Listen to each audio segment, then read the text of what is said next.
Aujourd'hui, on va s'aventurer dans des laboratoires un peu enfumés, au milieu de fioles bouillonnantes, de grimoires aux symboles étranges. Oui, nous partons sur les traces des alchimistes. Quand vous entendez ce mot, alchimiste, quelle image vous vient à l'esprit? Un vieil homme barbu? Un peu sorcier? Peut-être un peu charlatan, obsédé par cette idée de transformer le plomb en or?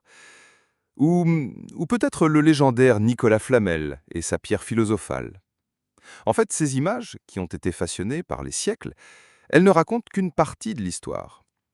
Parce que derrière le mythe, il se cache une discipline bien plus complexe, une sorte de proto-science, qui a, en réalité, jeté les bases de la chimie moderne.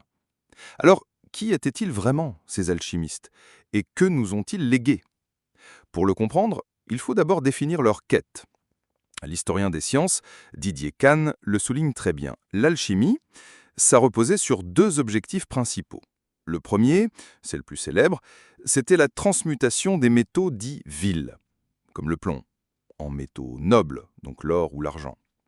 Le second, c'était la recherche d'un remède universel, un élixir de longue vie capable de guérir toutes les maladies.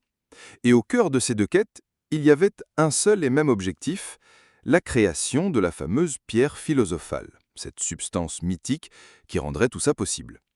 Mais attention, hein, il ne s'agissait pas de magie. L'alchimie, c'était avant tout un travail de laboratoire. Comme le dit Didier Kahn, et je le cite, ce que nous appelons la chimie, les alchimistes l'ont toujours pratiqué. C'était une exploration très concrète, très expérimentale de la matière. Notre histoire, elle commence il y a près de 2000 ans, dans le creuset intellectuel d'Alexandrie, au cours des premiers siècles de notre ère.